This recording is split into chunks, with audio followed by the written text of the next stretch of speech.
welcome back to our weekly installment of the Vietnam War History 3322. As I said before, an Emmy Award-winning show. All right. Last time we actually began talking about Vietnam at home, and we will continue with that today. Normally in a course on the war, you might not expect to get so much what would be considered domestic history, but you can't do Vietnam, you can't adequately discuss Vietnam without going into some depth about what was happening at home because, well, in any case, wars are going to fundamentally transform societies. If you look at the major wars in this century, World War I, World War II, of course, they had an impact beyond what was happening in the battlefields of Europe. They affected America very deeply. They were the main causes of economic transformation. In World War I, the U.S. went from being a debtor to a creditor nation because it was bankrolling the British and French. World War II, of course, we're now familiar with. The United States emerges from World War II as the great superpower, the only superpower that the world had. It emerges as a massive economic power, controlling 50% of the world's trade because other places were destroyed and the United States actually improved during the war because industry was able to work 3 shifts, 7 days a week. It was 24/7, and the United States after World War II was afraid of a repeat of the 1930s and the depressions of that period, so it creates a new world order. So wars fundamentally transform not just what's happening in the field and the countries at war, but the home front as well. In World War II, for instance, the hypocrisy of fighting against Nazis who violate human rights and the treatment of blacks in the United States becomes quite pronounced. And so in the 1940s and 50s, this gives rise to an invigorated civil rights movement who says, if we can fight for democracy in Europe against Hitler, then why can't we have it here at home? Same thing happens after World War I. People like Booker T. Washington and Marcus Garvey and others. Vietnam is clearly a case of that. Vietnam, even though, as I mentioned last week, all wars had dissent against them, World War II being mostly exceptional in that regard. Vietnam had a pronounced, huge, and public anti-war movement, which received a lot of media attention and I think had a role to play in the politics of the period. Vietnam also affected, which is what we'll get to after this, what was happening at home at the time. Lyndon Johnson's attempt to create a great society, to wage a war on poverty. Vietnam takes stage at a time when America's youth, especially on college campuses, are demanding participatory democracy. And this demand for accountability from its leaders becomes a demand to end the war in Vietnam. Vietnam occurs at a time when, as I just mentioned, the civil rights movement was flowering and achieving its greatest successes. And Vietnam occurs when that movement reaches its heights and has a huge impact on making the movement stagnant. The civil rights movement after 1964 and 1965 essentially fragments and never has that kind of success again. And as the leading spokesman of the time, Martin Luther King, pointed out, Vietnam had a huge role to play in that process, as the amazingly powerful speech in your reader, which should be standard reading, I think, for anybody. Any citizen should read that speech. Points out Vietnam and the anti-war movement helped give rise to a women's movement and a counterculture. You talk about things like sex, drugs, and rock and roll, and you think these are hedonistic individualist things, but in fact, I will argue they have a political basis to them. Okay, so last week we began talking about this. Maybe if I hit previous instead of next, that would be a good thing. There is a difference. Okay. Last week we started talking about anti-war activism and talked about the roots of it and things like the Ban the Bond movement, Insane, and the beatniks and the cafes. And I talked about the origins of teach-ins, which began in 1965 first in Ann Arbor at the University of Michigan, and then they spread nationally, and they encompassed many different components of society. The initial opposition to the war occurred at a fairly rarefied level on campuses among intellectuals. Most people, polls show fairly significant support for the war, and that will continue really throughout most of this period, which we'll talk about when we get to the media in the war, which really is contrary to typical ideas. You know, the media stabbed us in the back and so forth. In fact, up to that, the media was pretty supportive, very supportive, in fact, of the war in Vietnam. So in 1965, you don't have much media critique of the war in Vietnam. Public opinion polls show Americans really overwhelmingly supportive of the war, which is something else you're going to see throughout this entire period. Those who question it tend to do so at the university level, through these teach-ins, through public rallies, which are fairly well attended considering how little is known about Vietnam. For instance, the first rally SDS has in D.C. in April of '65 is attended by over 25,000 people, and they were hoping for a turnout of about 10,000. Now compared to numbers later where you might have 200,000 at a march on the Pentagon or 1 million participating in the moratorium or the mobilization to end the war, 25,000 isn't much. But in 1965, considering the consensus in favor of the war, considering the general mood in the country, which was quite high, I mean, America was quite on a high in 1965. The economy was strong, civil rights legislation was moving, Johnson had just achieved a fantastic electoral victory in '64, a stunning victory for the Democratic Party. I mean, 1965 was, kind of really good times for the United States. So the fact that any Americans were critical of Vietnam should be somewhat surprising, but it did occur at a fairly rarefied level. At that level, there's one individual I'd like to talk about a bit, not too much, who I think really stands out. And I think the New York Times once referred to him as the most important intellectual of our time. He is, among living authors, the most cited man. And in terms of citations worldwide, is just behind Plato and Freud. That's Noam Chomsky, who's a linguist, a professor of philosophy and linguistics at MIT. And Chomsky's still around today. He is, I think, the world's most important dissident. And Chomsky was known as a great linguist in the 1950s. He developed the theory that language is actually innate, it's inherent. You're hardwired for language. It's not necessarily taught or educated. You have facility for language which is intuitive. And this really kind of shattered the whole field of cognitive thinking. He was also an outspoken political radical. He was a champion of the underdog and remains so today. And he really emerged as an international intellectual in the Vietnam period. At the time, he was writing for 2 fairly new publications, especially Ramparts, which was a radical magazine, and the New York Review of Books, which was first published, I think, around 1967, 66, 67, somewhere around there. Nowadays, that tends to focus on things like literary criticism, but it had a clear political bent to it when it first came out. And Chomsky, especially in things like the New York Review of Books and Ramparts, really emerged as a leading spokesman against the war. And what Chomsky did, more than simply talk about the war in Vietnam, which other people like Gabriel Kogel and William Allen Williams and Hans Morgenthau were doing, was put it in a much larger context. Chomsky puts Vietnam in the context of the Cold War, in the context of American political culture, in the context of capitalism. He also talks about people who support the war as being part of a particular culture. And this, I think, is really kind of one of the more important points of the Chomskyan critique that is worth mentioning. He wrote several essays, an unimaginable amount of writing in the 1960s, and he continues to be that prolific today. But around 1969 or 70, he put out a publication, a collection of many of his writings called American Power and the New Mandarins. And in it, one essay really stood out. I think it's the most important one of this entire period. It was called The Responsibility of Intellectuals. And Chomsky talks about the way that the government and the media and the universities all work together to create a consensus on major national issues. This is, in a sense, an elaboration on the kind of ideas that, for example, Eisenhower would have brought out when he talked about the military-industrial complex and the university's role in it. And so Chomsky, in The Responsibility of Intellectuals, talks about how Vietnam became a national issue. In a sense, it was just kind of snuck in there because the government did it without input, and the kind of scribbling and chattering classes, the media, reporters, newsmen, intellectuals, all went along with it because it was in their interest to do so. So Chomsky attacks political and academic apologists for the war in very strict terms. He says, intellectuals are in a position to expose the lies of government, to analyze actions according to their causes and motives and often hidden intentions. He says, it is the responsibility of intellectuals to speak the truth and to expose lies. Reminds me of the old populist slogan, we should comfort the afflicted and afflict the comfortable. All right? Chomsky takes particular aim then at those who defend the war. And it's kind of funny because in retrospect now, in the 1980s and 1990s, one political attack that has often worked is claiming that the Democrats or liberals were soft on communism or soft on defense or somehow cowardly, if not traitors outright. And it's quite ironic because this is very much, as I pointed out many times, a liberals' war. It is a Democratic Party liberals' war.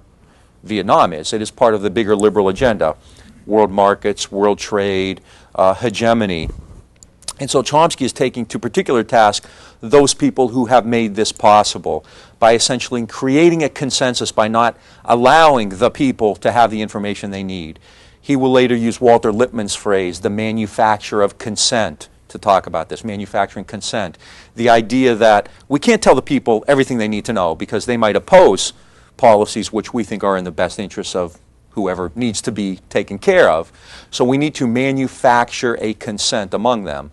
Chomsky is often given credit for this phrase, but in fact it was the good liberal, Walter Lippmann, who created it. Lippmann basically was contemptuous of the people. He just didn't think that they had the necessary intelligence to figure out what was best for the United States. So they essentially had to be manufactured. It had to be manufactured. And this is what's happening in the Vietnam era. So America's educated elite, despite claims that radicals have taken over the campus, despite claims that Marxists are all the professors are Marxist, all the kind of old things you've heard and continue to hear from people like Newt Gingrich or Phil Graham or others, Chomsky points out that most intellectuals, in fact, supported the war. They bought into it, and that this was not an aberration, but this was, in fact, a systemic condition that in the United States there really wasn't an oppositional class as you might have in Europe. In Europe, you have a wider political spectrum. You'll have socialist or laborites. You'll have university radicals. You will have Marxists. It's okay to be a Marxist in Europe, whereas in the United States, very few professors in the 1960s, even though they were called out by others, would ever call themselves a Marxist or a radical.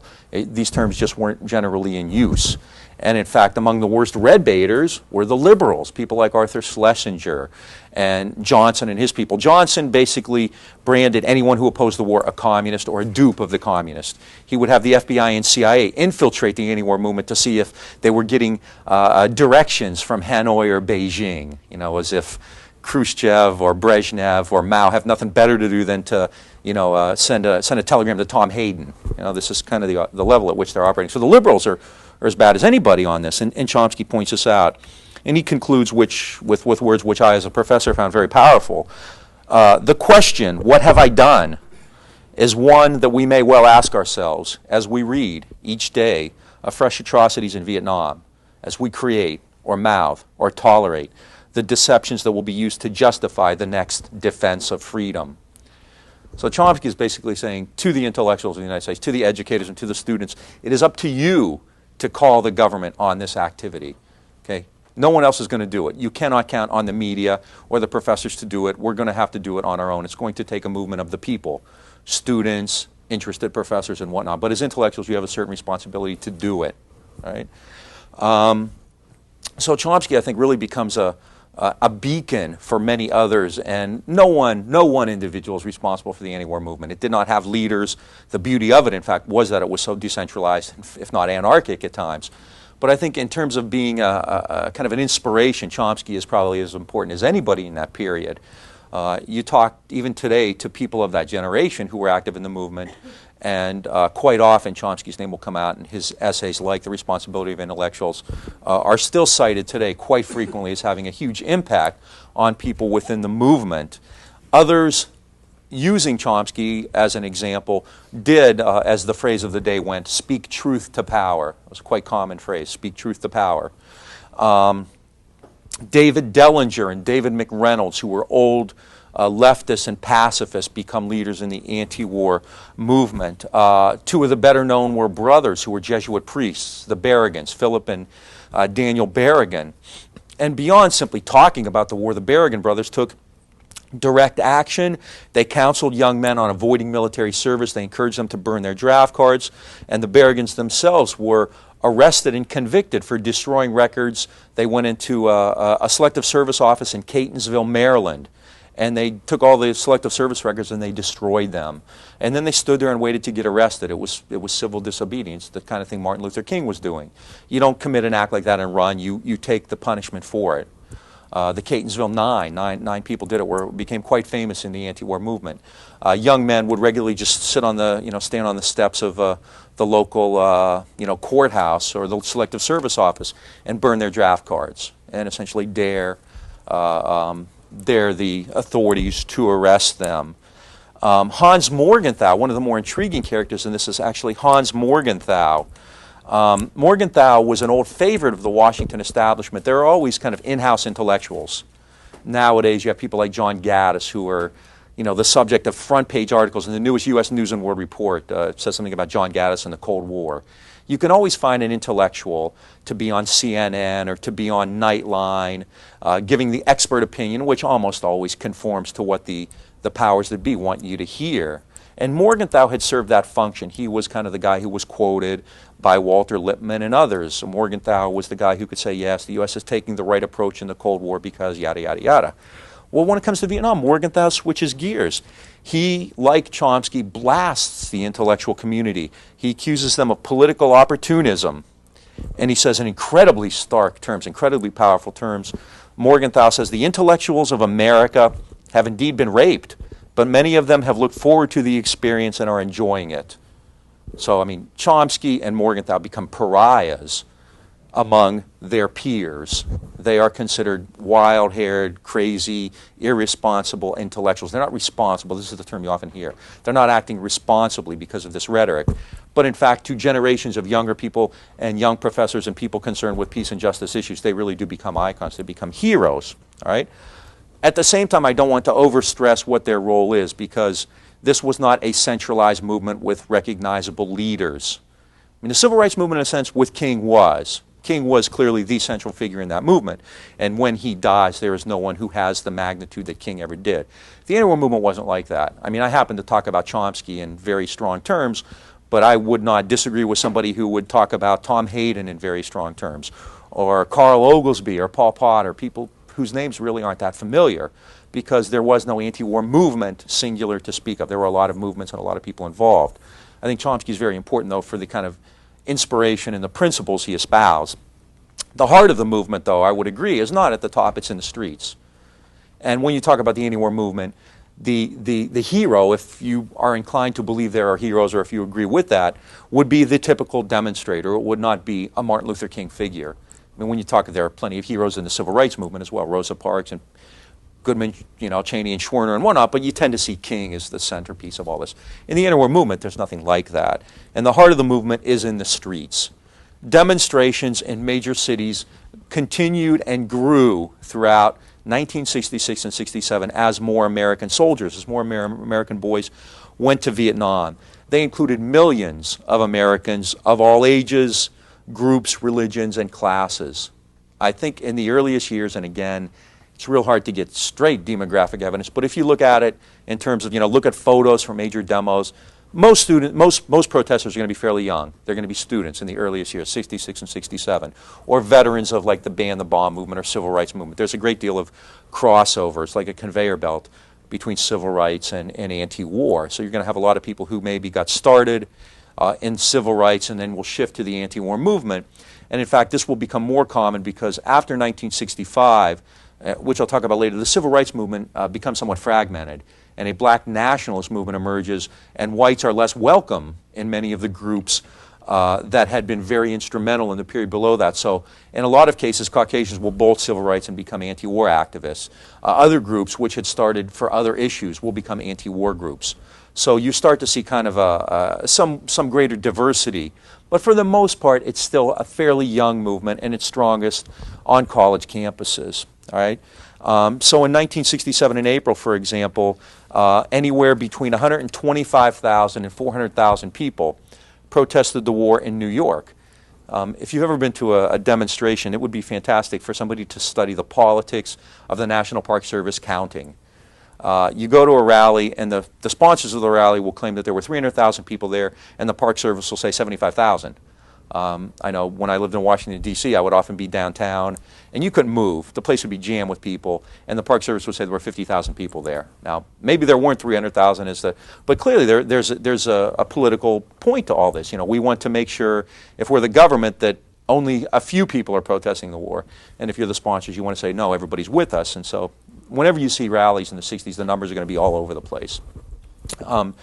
But in April of 1967, between 75,000, which was the official figure, and 400,000, which was the sponsors' figure, protest the war in New York, I think in Central Park. 75,000 protest the war on that same day in San Francisco. So the movement isn't just national protest in Washington, D.C. They are all over. Now, of course, big cities, Boston, which of course is going to be fairly liberal. New York, San Francisco, none of these places are surprising, will have large anti-war rallies. Now, the movement was also evolving, and this will turn off a lot of people. There's always, again, to speak of the anti-war movement singular is really useless because there are many different movements, and in fact, there is a great deal of fragmentation in the movement. The initial movement included, as I said, college students, but also old-line pacifists, veterans of like the Ban the Bond movement or the Civil Rights movement. And many of these people actually were very, they weren't mainstream or establishment, they were very proper though. It wasn't at all unusual to see a lot of people in suits and ties at anti-war movements, and the speeches would focus on the idea that somehow Vietnam was un-American or it was unnatural, it was morally wrong. Now, you start to see in 1966 and 67 different types of people come into the movement, and many of them are far more militant. And they will start not only to talk about, you know, Vietnam being wrong, but Vietnam being systemic. And rather than just oppose the war, many of these people might go beyond that. And, for example, carry a Viet Cong flag in the rally, or openly hope that the Vietnamese win the war, or chant, hey, hey, LBJ, how many kids did you kill today? Or ho, ho, Ho Chi Minh, NLF is going to win. So you'll start to see stuff that really kind of makes some of the older folks, or the more, I guess conservative would be a fair term, folks, very uncomfortable. All right? And nobody makes people more uncomfortable, the older folks more uncomfortable, and are more lionized by the younger folks than Abbie Hoffman and Jerry Rubin. And again, you could look at them as stalwarts of the movement, and I wouldn't disagree with that. Hoffman and Rubin, as I say, were part Karl Marx and part Groucho Marx. They were really the crown princes of the movement. And what they did was take something that was quite serious, I mean, deadly serious, it's war, right? And turn it into guerrilla theater as well. And they spoke not only to the opposition to the war, but to the emerging youth culture, which I will talk about later. Jerry Rubin once went to a committee meeting in Washington, D.C. in the House of Representatives dressed as George Washington with a powdered wig. One of my favorite Rubin and Hoffman antics was they went to Wall Street, to the stock exchange, where, you know, in the pit, traders are working at the time with hundreds of thousands of dollars. The market wasn't even at 1,000 yet. And they got a stack of like 50 $1 bills and threw it down there. And all these traders are beating each other up to get at these ones. They're trading hundreds of thousands of dollars, and they're scrambling to get a dollar bill. And Hoffman and Rubin thought that was a beautiful statement on the system, that all these guys who are, you know, very well-to-do, trading huge amounts of money, are going to beat each other up for a dollar bill. It's like, you know, ruining a suit to get a $2 baseball that comes into the stands at a baseball game. In their perhaps greatest moment, Rubin and Hoffman and many others, including the poet Allen Ginsberg, the folk protest singer Phil Oakes, Country Joe McDonald and the Fish, Ed Sanders and the Fugs, all put together a new group called the Yippies, the Youth International Party, or Yippies.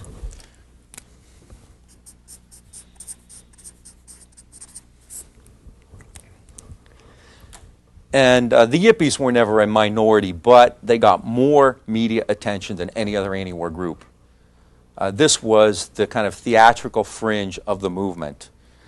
Country Joe, Phil Oakes, Hoffman, and Rubin. They organized, I think, in early 1968, and their major goal that year was to go to Chicago. 1968 was the year when the Democrats were going to have their national convention in Chicago, Illinois. Right? Until March, kind of getting ahead of the game a bit, it looked as though LBJ would be nominated for re-election. However, because of the Tet Offensive, which we will talk about later, Johnson pulls out of the race, and his vice president, Hubert Humphrey, will become the nominee.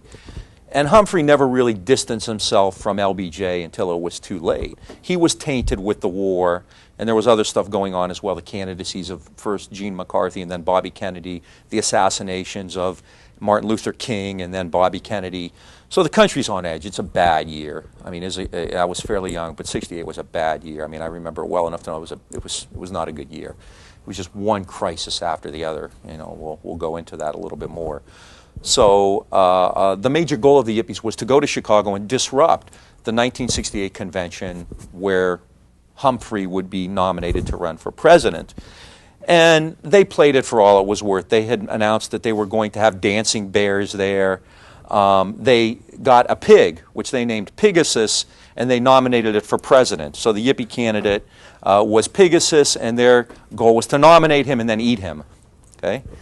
Among the demands were to end the war in Vietnam, the legalization of all drugs, the abolition of money, the disarmament of police, and free love in the streets. Okay? And, I mean, the mainstream people took all this very seriously. They didn't understand the camp value of it or the satire or the way Hoffman and Rubin and the rest of these guys were spoofing American society. So all you heard about was drugs and sex. They're going to do it in the streets, and they're going to be stoned. And Hoffman and Rubin announced that they were going to lace the Chicago water supply with LSD, and they had this thing guarded for weeks. They had armed guards all over the place. The thought of Richard Daley on acid is just way too scary for all of us. So thank God they didn't do that, right? The media ate it up, and I mean, all you heard about was the Yippies, as if this was the movement. I mean, it was a tenth of a percent of the movement, but that's all you heard about. And Hoffman and Rubin were brilliant. They played it for all it was worth. Hoffman would wear like a shirt made of the American flag, and they did all kinds of crazy stuff with the pig and whatnot. And the media ate it up, and people loved it. It didn't reflect opposition to the war, though. The typical critic of the war was not Abbie Hoffman. It was probably some working class guy or some businessman, just some average Joe American, and maybe his wife and maybe his kids who just had some real reservations about the war. On college campuses, still a growing movement against the war. Why? Some people simply thought it was wrong. Others were getting close to being drafted themselves. There was a great deal of criticism of people like that. Well, you're only opposed to the war to save your own butt. And in many cases that was true. I'm not sure that negates their opposition to it. That's, I guess, a philosophical question which everybody can thresh out on their own. Yeah, I think that was the case. Some people really got energized because they were 18 and they might have to be drafted. And so they took a stand against the war. I don't know if that was the reason for it or not. There's also other dynamics here again, which I'll talk about later with regard to people's particular status or class. I mean, if you're at an elite university, you're probably not going to get drafted. I mean, the chances of you getting drafted are fairly slim. If you're a working class kid in the South or an African American, your chances of getting drafted and going to Vietnam are much, much higher. So there's a dynamic there as well. But clearly there's still a pretty significant movement on campuses against the war in Vietnam. So the Yippies were not typical, in fact. In Chicago then, to kind of get to the meat of the issue, because this in many ways is probably the signal event of the anti-war movement. When, if you have to pick one image or picture of the anti-war movement, it's probably going to be Chicago in 1968. The Yippies, as I said, have built up for a long time. They're claiming that there are going to be hundreds of thousands of people protesting the war.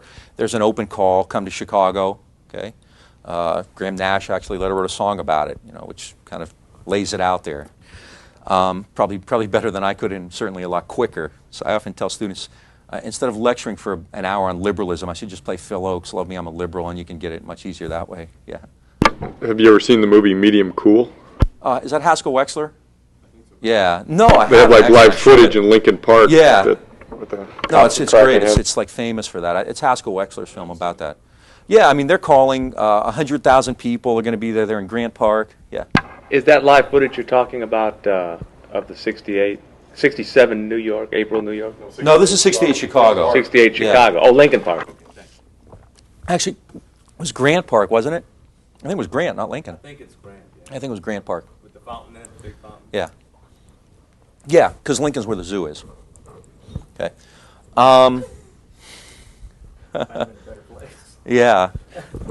In the meantime, the government is aware of the Yippies' plans, so they begin to plant agents provocateurs in these various groups.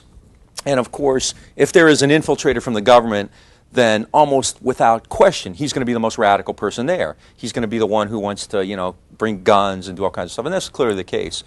So in August, when the convention starts then, the Chicago police is ready. Everybody is on alert. They've infiltrated all the major groups, and in fact, these infiltrators are the people who are really provoking violence. One of them gets up and turns a flag upside down on a statue, and they start throwing stuff, and all of a sudden it gets real ugly. 10 tens of thousands of demonstrators there. The numbers never reach what the Yippies claim, which would be 100,000 are there. And they begin, which it begins as a fairly peaceful protest. A lot of Gene McCarthy's people, McCarthy had run for president, had been defeated. He was an anti-war candidate. McCarthy's people are there protesting the war, but they're clearly not taking the same approach that the Yippies are. Late in August, the convention takes place. On August 25th, 150 police who have tear gas and nightsticks wade into an encampment in Grant Park and start bashing heads. The next day, the protesters strike back with rocks and bottles, and 5,000 Army troops are sent into Chicago. After that, local cops took off their badges and uniforms so they couldn't be identified and essentially went medieval. They had clubs, they had mace, and they went on a rampage. There are famous photos in Medium Cool and in other. I've never seen Medium Cool. I've seen like snippets of it where they'll show kids like getting pushed through windows of department stores and the police just bashing people on the head and bringing 75-year-old women and throwing them in paddy wagons and things like that. It comes to a head on the night that Humphrey's actually going to be nominated. Thousands of protesters marched onto convention headquarters at the Hilton, and police officers charge into the crowd, basically chanting "kill" and kill. It reminds me of Arlo Guthrie and Alice restaurant. Shrink, I want to kill. See blood and guts and gore. Eat dead, burnt bodies. That's kind of what you see. The crowd in the famous scene starts chanting, "The whole world is watching." Quite powerfully, this is occurring at the same time the Soviet Union invades Czechoslovakia, and the world media transposes these scenes of cops beating kids in Chicago and the Soviet tanks rolling into Prague. And the unasked question is, what's the difference here, if there is any? Inside the convention, it becomes quite amazing. It's one of the more chilling scenes I've ever seen. Abraham Ribicoff is a senator from Connecticut, a liberal, and he stands up at the convention and he starts blasting the Chicago police, claiming they were using Gestapo tactics. Ribicoff, I'm not sure if he himself was a survivor of the concentration camps, but clearly members of his family were if he wasn't. And so when he talks about Gestapo tactics, that has a particular power to it. Daley, the mayor of Chicago, Richard Daley, the kingmaker of Chicago, was sitting there, and he always denied saying this, but if you look at his mouth closely, it looks very much like he's saying, "Sit down, you fucking Jew." Okay? And so things get pretty ugly inside and outside. Outside, it's simply a riot. A commission to investigate this later would call it a police riot, incited by the local cops and the provocateurs. Inside, it's a mess.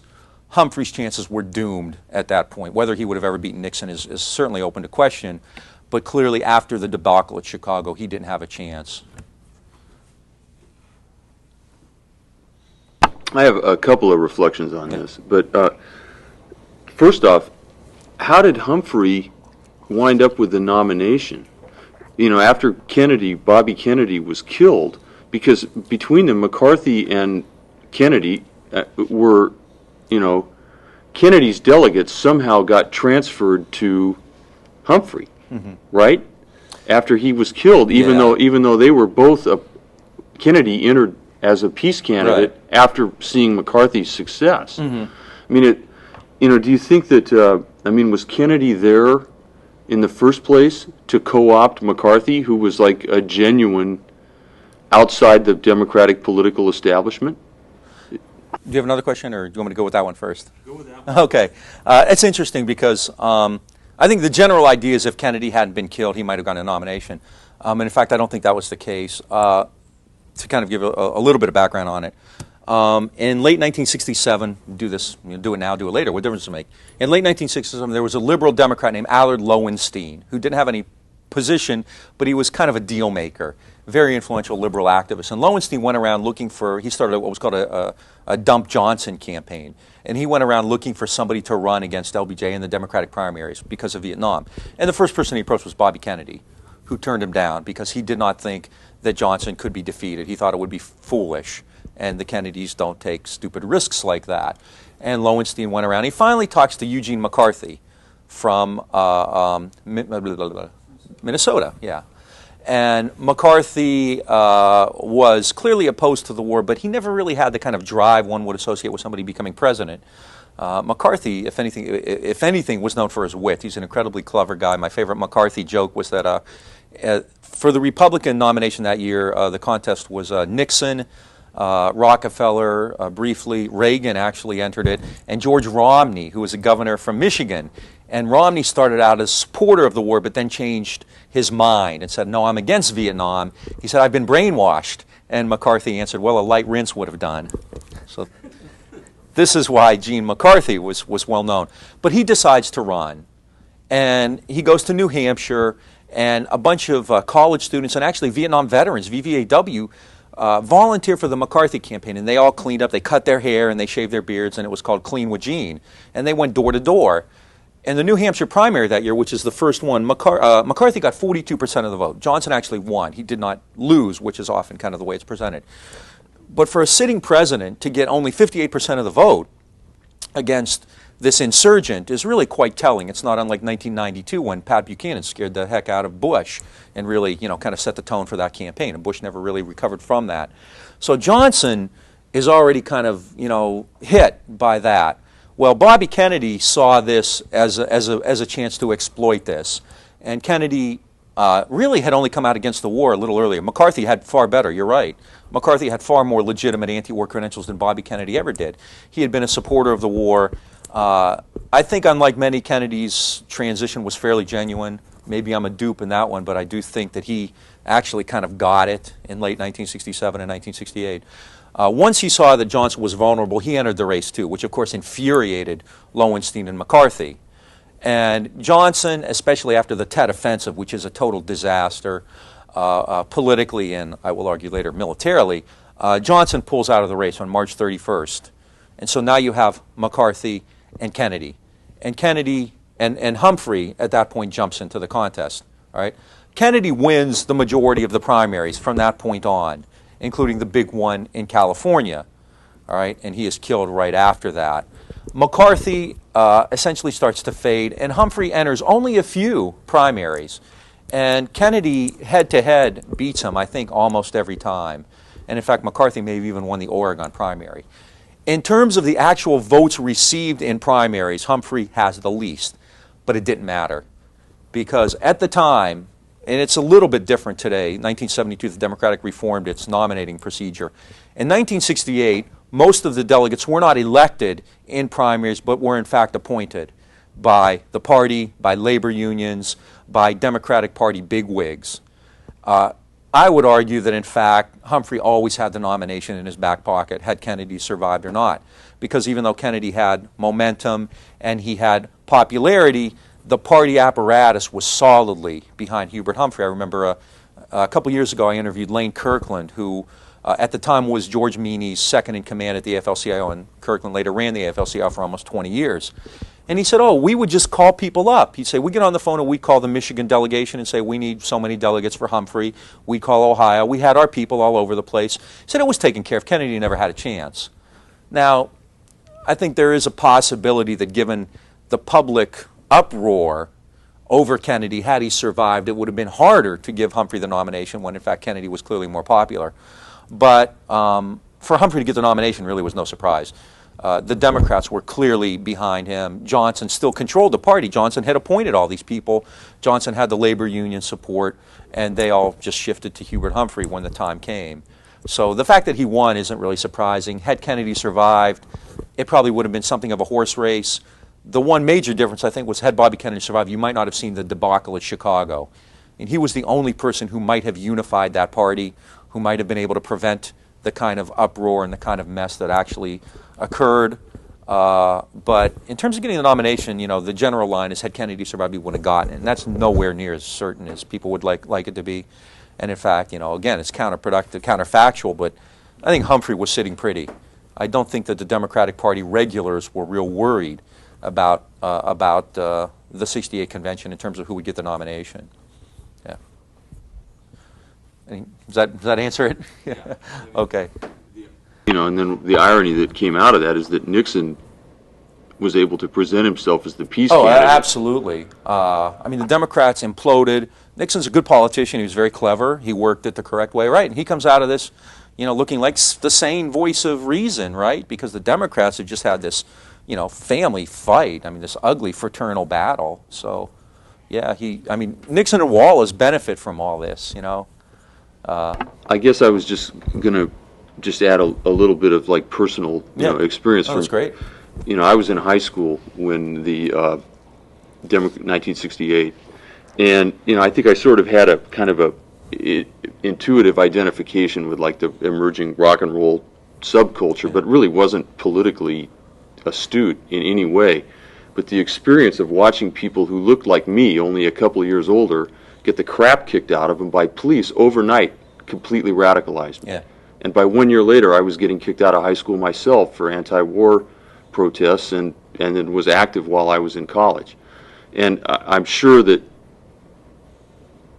thousands, if not hundreds of thousands, of high school kids my same age had that same experience. No, I think you're absolutely right. In fact, I've heard people say that before. That could be me, or parents. That could be my kid. I mean, Kent State, when we get to that, it got even more when Kent State happened. It can. I mean, that could be my kid just walking across campus. Yeah, absolutely. I think the movement, in a sense, after Chicago, and we'll talk about that later because I want to stop at 68 and go talk about the war again. But after 68, the movement becomes far more large and diverse because many people, like you said, just average folks see that on TV and they're horrified by it. The war has come home. And, I mean, you don't have to be terribly brilliant to figure out that when the media is talking about Prague and Chicago at the same time, that there's a message there, that all the high-minded rhetoric about the land of democracy and whatnot seems fairly shallow or empty, doesn't it, when in fact you can juxtapose this communist bloc intervention with cops throwing kids through windows, right? So I think you're right, and I do think that that's far more widespread. I mean, people have started to do more work on the anti-war movement. And in fact, you start to see after 1968, after Chicago, a lot of mainstream people. I mean, one of the kind of great ironies, it's actually funny in some respects, is that most of Nixon's appointees, their kids were opposed to the war. I mean, the anti-war rallies, you'd have wives and children of the Secretary of Defense going to them. Spiro Agnew's 14-year-old daughter wanted to go to an anti-war rally in 1969, right? So it really does hit home, and I think the overkill in Chicago. I mean, the Chicago police still, I mean, the Democrats had their convention, it was in 96 or 92, 96 in Chicago, and this was kind of, 1968, 1996, so they had a lot of media going back and replaying 68 and interviewing people, and I mean, basically the folks in charge of Chicago just thought they did what they had to do, so they're still fairly secure with what they did, but outside of that, every commission that investigated it termed it a police riot, and most people who were there at the time said that the police just went way overboard. And in fact, those protesters, those Yippies that actually started the rock and bottle throwing, for the most part were egged on or were in fact, government agents who had infiltrated the movement. So it's a terribly ugly scene. I.F. Stone, who's a radical journalist, a famous radical journalist, says, the war is destroying our country just as we are destroying Vietnam. Johnson, by that point, was really frayed and tired, and basically it's no surprise that he dies of a heart attack less than 5 years later. The war had taken its toll on him, and the events of 1968 did too. Every year, the president obviously gives a bunch of speeches and press conferences and whatnot, and at the end of every year the government collects all these, and they call it the public papers of the president. And so there's one volume for every president for every year. Press conferences, speeches, things like that, official stuff, not documents. And in 1968, and the president himself would write a little introduction to it. This is what happened that year. And I came across this in for the 1968 volume that LBJ wrote, and it was I thought it was terribly poignant. I mean, in his own way, LBJ is trying to kind of put his own slant on it, but at the same time, as I said, I thought it was quite poignant. He said, the American people recoiled in anguish in 1968 as violence again struck down national leaders and lit flames in the skies above a dozen cities. We confronted the perils of inflation at home and the danger of the dollar's decline abroad. The agony of an odious war forced upon us so cruelly for so long cut deep divisions across our national life. These, with all their shock and sorrow, are forever part of the fabric of this turbulent period.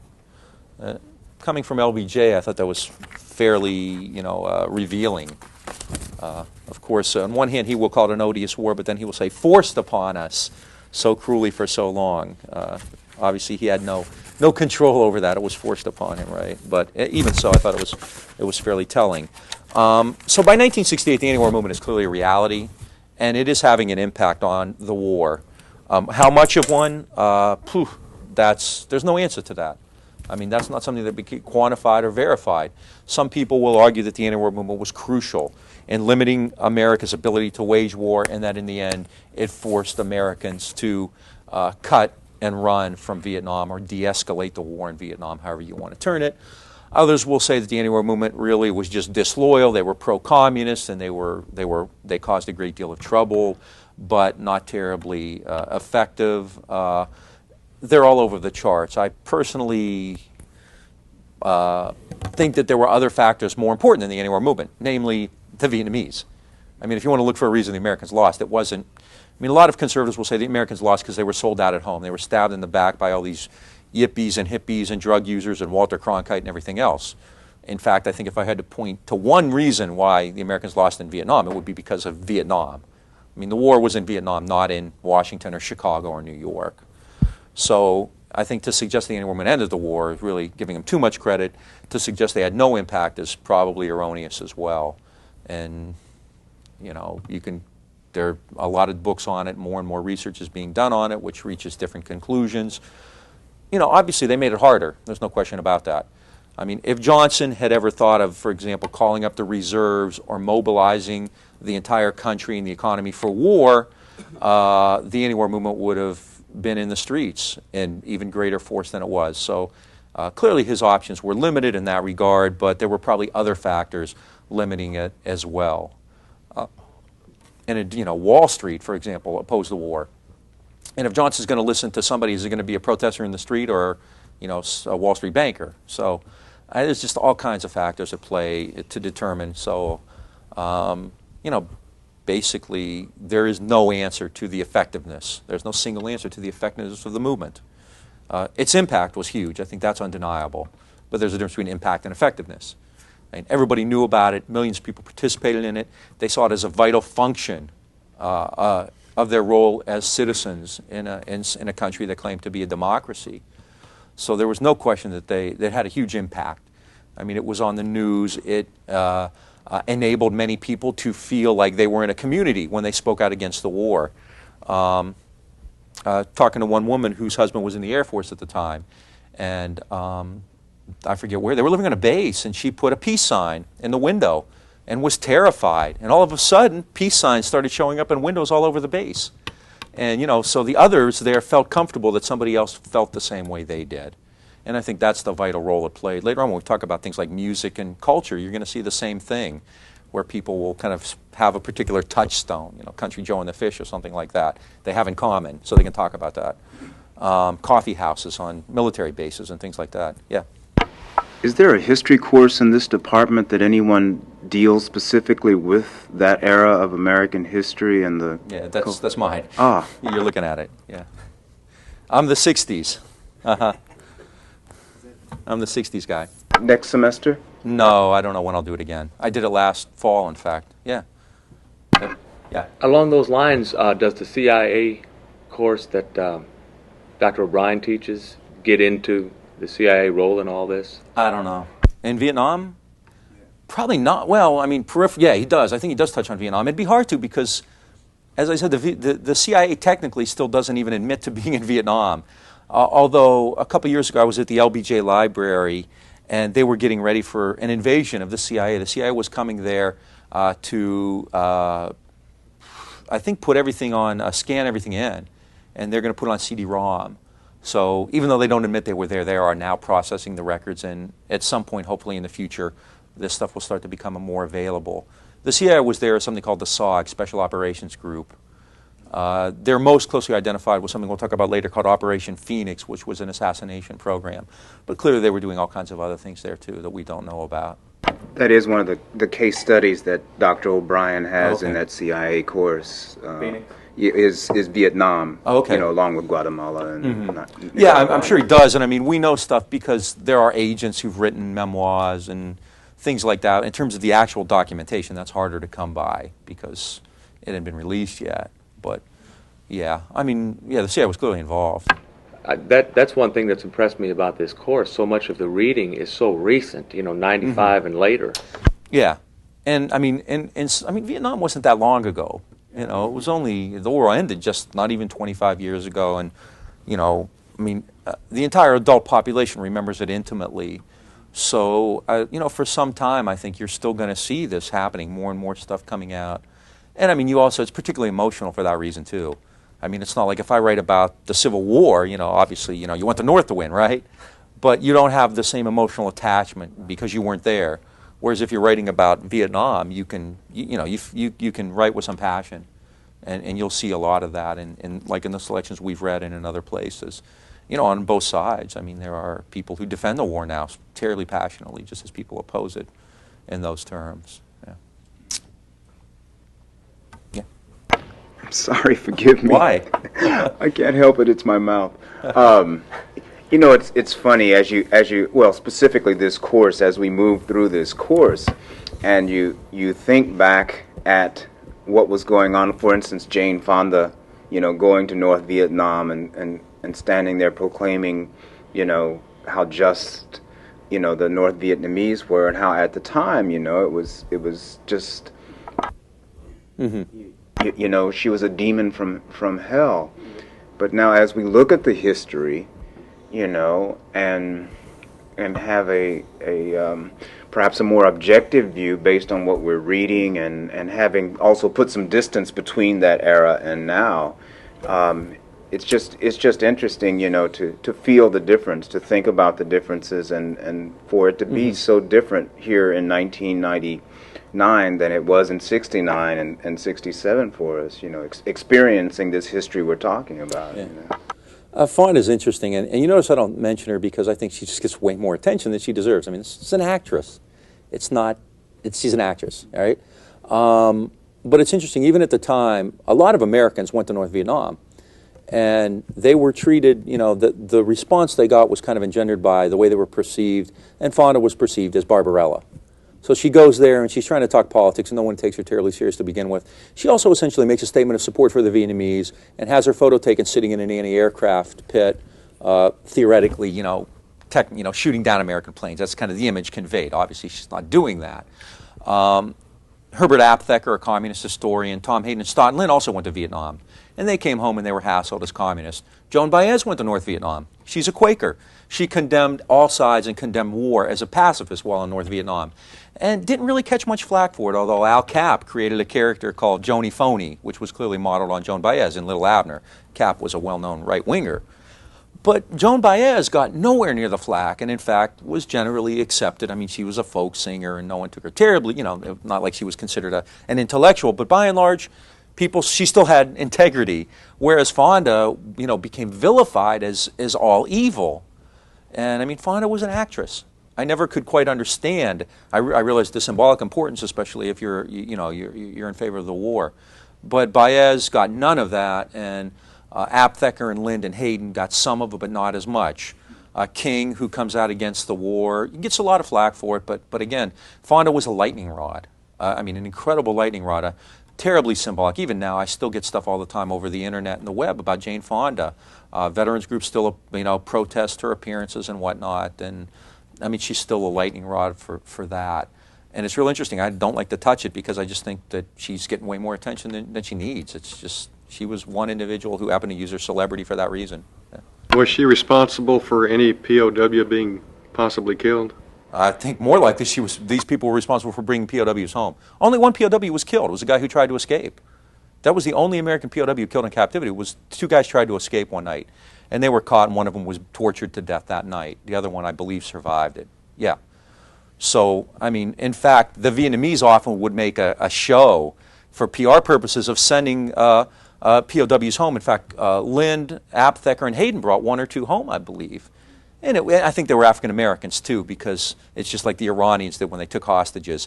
You know, it was a way to kind of try to appeal to black Americans who had their own issues with the U.S. government, which is what we're going to talk about next, saying, hey, look, we don't blame you. You guys are oppressed by the system just like we are.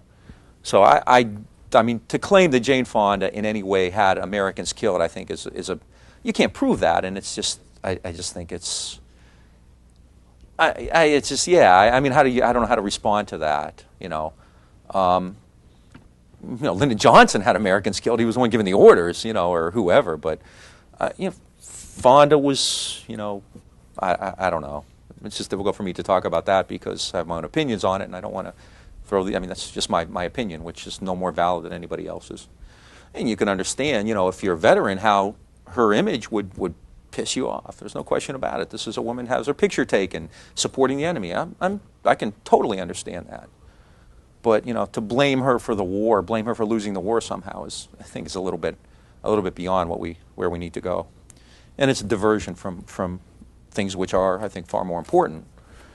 Okay, but that's basically my own take on things, and it's not based on anything other than my own thoughts, not empirical research. I mean, who knows? We may someday see a direct link, and Fonda might be, you know, the most important character in this whole thing, but kind of doubt it. What do I know? Hey, in many people's estimations, it's Walter Cronkite. I'll talk about Ted. I mean, there are people. Peter Braystrup, a journalism professor, wrote 2 volumes on Cronkite, basically. Cronkite just gets vilified. There are people today who, you know, this guy was part of the liberal conspiracy to end the war. So, you know, I guess you find your enemies wherever. I want to shift gears now and talk about the war at home, which is very important to me. In fact, give you a little more than you probably want to hear of my own personal academic background or intellectual background on this. A couple years ago, some of you familiar, we're reading Masters of War, which is a book I wrote, my first one, back in 1996. And I know this sounds arrogant, so please forgive me for being immodest for a couple minutes here. And I was asked to do another book on Vietnam. And I said I would only do it if I could do it on more than just the war, but talk about the 60s. Because to talk about Vietnam without that context, to me, was kind of pointless. If you're doing a specific monograph like my first book, then yeah, you focus on something like I did, military, Vietnam, so on. But if you're going to do a general book, which you want a lot of people, including freshman students and survey courses, to read, then to do Vietnam by itself without the larger context, to me, wasn't going to teach them what I would like them to know or what I would hope that they would be interested in knowing, which was about that entire period. So when I produced this book, Vietnam and the Transformation of American Life, it actually had 2 parts to it.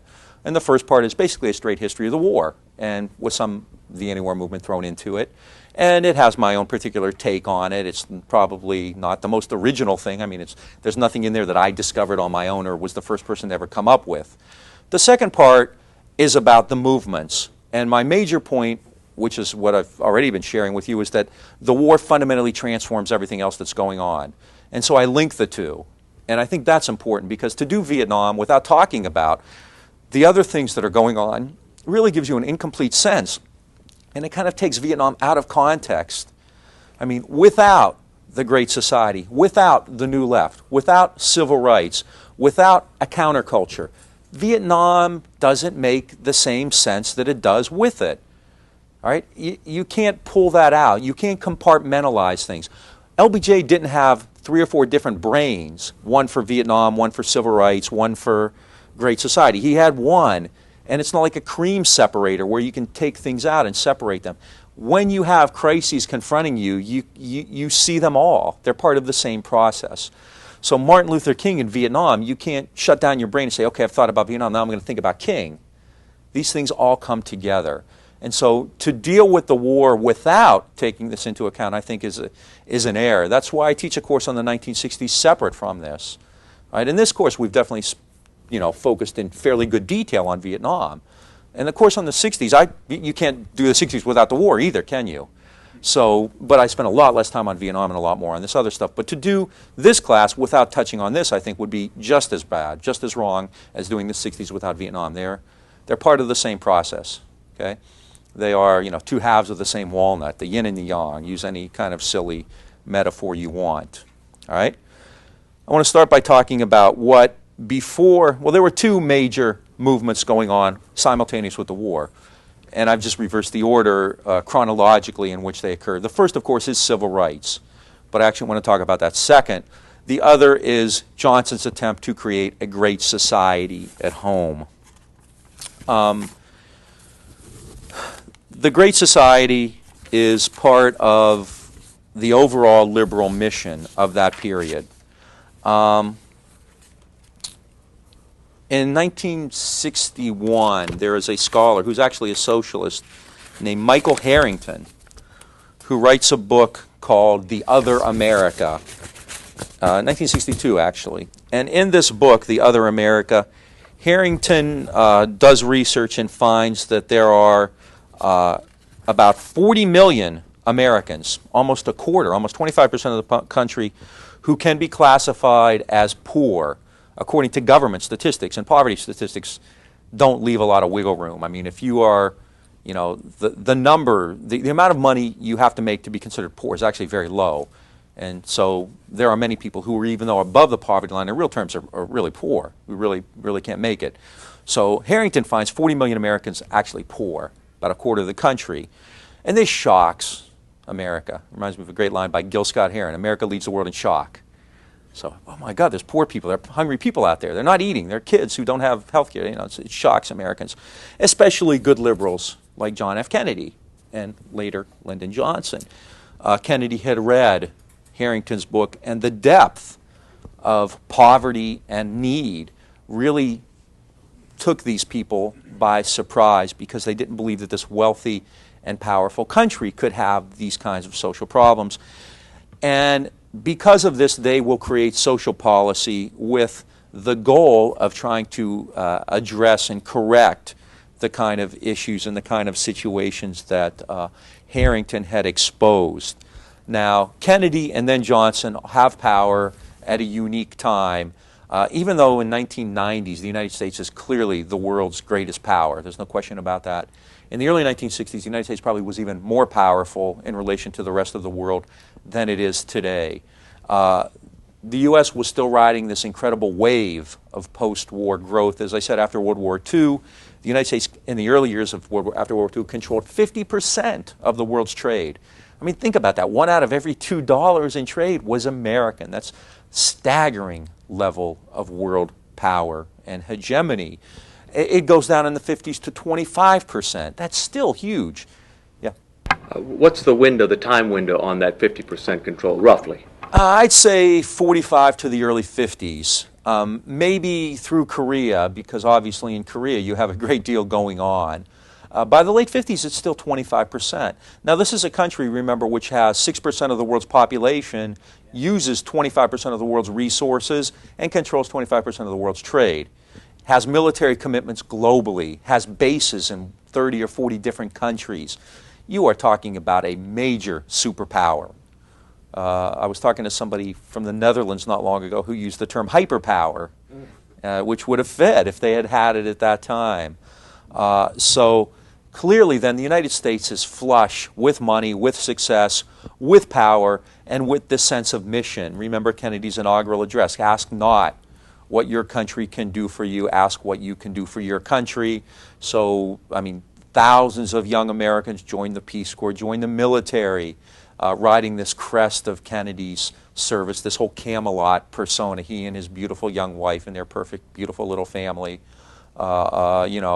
really create this incredible aura that anything is possible. The country is incredibly wealthy. They have the commitment, so we can take on anything and we can do it. Yeah. In 1963, the Peace Corps had their own dormitory at Texas Tech. Oh, the numbers are staggering. I mean, just people flock to that because look at the way Kennedy presents that. It's our particular mission to go into these poor countries and bring them the blessings of liberty. I mean, Rudyard Kipling earlier in the century talked about the white man's burden. That's what the Peace Corps was, right? I mean, the unspoken thing behind the Peace Corps was this is also a way for the United States to kind of create societies where American capital can come in and American businesses will feel quite comfortable. So it's basically reform in the sake, it's kind of an old progressive idea. We reform a country before we actually go in there and Pacification.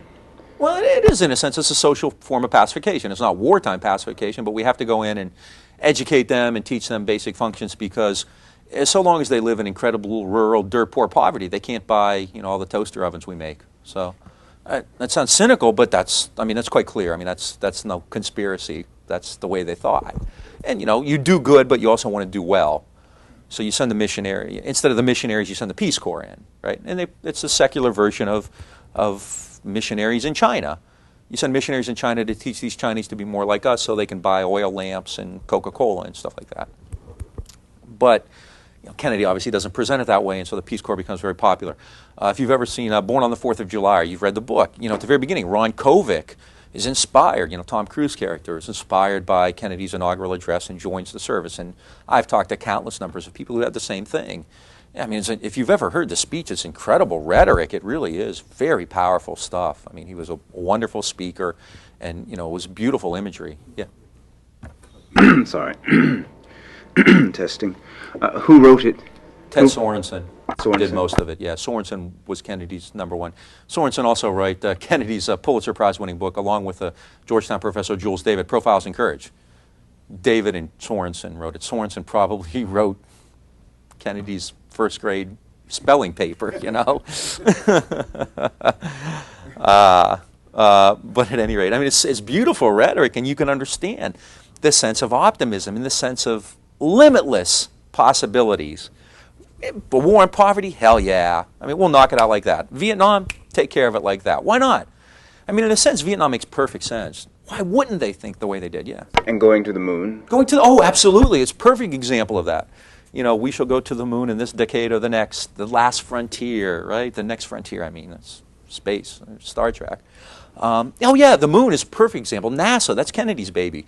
There's nothing we can't do, right? It's Camelot all over again, that mythical, magical kingdom, right? So, 1961, 1962, Harrington's talking about poverty, we'll take care of it. This Ho Chi Minh guy's making problems in Vietnam, we'll take care of him. Moon, not a problem, right? Healthcare, we'll take care of it. We'll wipe out all these diseases and except for putting the Cubs in the World Series, there ain't nothing we can't do, okay? I like you guys because my survey course never laughs at my jokes because they don't get them. But you're a hip crowd, so yeah. I'll be opening for Puff Daddy next week. So what does Kennedy do? He assumes that with enough money and simply enough will that anything can be accomplished. So he proposes an increase in minimum wage laws. It's just a series of things that Kennedy does. Proposes increases in federal money toward education. At the time, the federal government actually spent a fair amount of money on education. Now, in the 1990s, there's been a real retrenchment. And the federal government spends 7%, I think, of education monies actually come from D.C. It could be. It's somewhere in that area. It used to be about a third. There used to be kind of a three-third equation.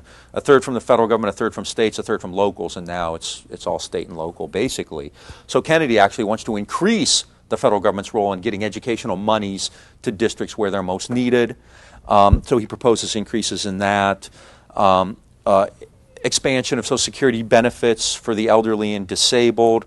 Proposes a housing program for the poor. There had never really been any commitment at all to housing poor people. This is kind of where you eventually get HUD and urban renewal. Kennedy himself doesn't really see much of this through. Congress at the time did not share Kennedy's vision and willingness to spend money on these things. So Kennedy himself really, in terms of getting a domestic program, doesn't do much, doesn't accomplish much. I mean, again, the later image of Kennedy after he's assassinated doesn't fit in with the reality, which really had a fairly limited number of successful programs you could point to. I mean, he had ideas, let's do this, let's do that. But in terms of actually getting anything done, not a whole lot was accomplished. In fact, let's say, for example, a minimum wage law is passed, but people like migrant farm workers and waiters and waitresses are exempt from it. So the people who needed it most are actually exempt from Kennedy's minimum wage increase. Congress refuses to fund a public works program. Kennedy wanted to create summer jobs programs, things like that for kids. Congress refused to go along. He had a program he proposed for aid to migrant farmers. Congress wouldn't go for that. Public transportation increases and so forth. So by the time he's assassinated in November of '63, his record is ambivalent at best, and I would argue really not terribly impressive at all. I mean, in terms of actual accomplishments, not a whole lot there. Great substance, great charm. The whole thing, he had style, charisma, he was slick. Marilyn Monroe singing at the birthday. all that kind of thing. So, it was good times, it was high times. He was very, very popular, but in terms of substance, it's not a whole lot there. It was a triumph of style over substance for the most part. LBJ does a lot more. And in terms of actually getting stuff done, whether you agree with it or think it was useful or not is another question, but in terms of actually getting stuff done, LBJ and FDR are head and shoulders above everybody. And in terms of actual legislative accomplishments, Johnson was also driven in a different direction than Kennedy. Kennedy, remember, comes from the lap of luxury. He's from a very well-to-do family, a very powerfully and politically connected family. Johnson is from rural Texas. He goes to, what was it called at the time, Southwest Texas Teachers College. It's now Southwestern State, Southwest Texas State. Is that it? San Marcos. He did not have the same background. His father apparently was well respected, or at least LBJ claims. And with LBJ, you always have to take everything with a grain of salt. Everybody tends to create a mythic past, and there's no question he did that. He worked his way through college. He worked with poor minority kids as a school teacher. Because of this background, which he probably exaggerated, he claimed to have a real affinity for the less privileged. And he was a big supporter of the New Deal. He was elected to Congress basically saying, I'm going to go there and I'm going to support FDR and the New Deal. Actually, was he elected in 44 for the first time or 46? I can't remember. I mean, whether FDR himself may have been dead, but he clearly still was in that vein, that reform New Deal vein. In 1964, during his first State of the Union address, he declares an unconditional war on poverty. Right? His goal is to create a great society. What is a great society? A society free from want, a society free from poverty, where children are immunized and educated, and all the basic touch point issues, jobs and wages and things like that. And Johnson, for a short time, actually seems to be able to pull this off. In 1964 and 65, you see a real burst of legislation. The Office of Economic Opportunity is created, which will create programs like Head Start to provide school breakfasts and funding for young children. Studies had always shown that kids, the earlier you get to them and start to educate them and give them proper nutrition, they're going to do better. So he creates Head Start as part of the Office of Economic Opportunity, which is headed by Sergeant Shriver, Kennedy's brother-in-law. It would prepare people for jobs. It would train the unskilled, job training programs, things like that. It would have night school classes so people could get a high school education or a GED or something like that. It created a group called VISTA, Volunteers in Service to America, which was considered a domestic Peace Corps, where people would join VISTA, and instead of being sent to Borneo like Kinky Friedman was, they might go to an Indian reservation and work with children there, or go to a rural town in the South or something like that, whatever. So this is all part of OEO. It would help train teachers. It would help train doctors and nurses for rural health programs. It would provide small loans to people in underdeveloped areas and so forth. Provide skills and education and jobs for poor kids. Prepare them for school, provide them with a school breakfast or a hot lunch or something like that, and maybe in the long run give them some self-esteem and dignity. And 1964-65, the first couple of years, these types of things seem to be working. In 65, probably the two benchmark acts of the Great Society are passed, the Elementary and Secondary Education Act, which provides a fairly significant amount of federal funding for American education. In America's largest cities in 1963, and the number really, 64, number quite surprising to me, dropout rates were at 60% and higher, which is about where they are now in major cities, New York, Washington, D.C., Detroit, Chicago, L.A., places like that, maybe Houston, I don't know. Very significant dropout rates. I was surprised at how high they were in 1964. And so Johnson pointed out, as he said very colloquially, the kids is where the money ain't.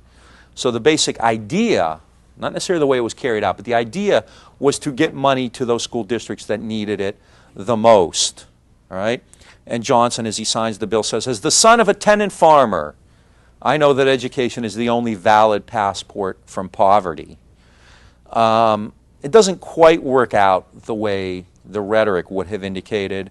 Under the Act, federal government money was supposed to have been sent to districts mostly where family incomes were very low. The money was intended to go to the poorest districts in order to appease the Catholic Church, which was lobbying against the bill. Johnson also made available aid to Catholic school students, not the schools themselves. So if a student at a Catholic school was very poor, then he or she might be eligible for federal aid. The school itself could not get federal government money, and this was a concession made so that the Catholics wouldn't kill the bill.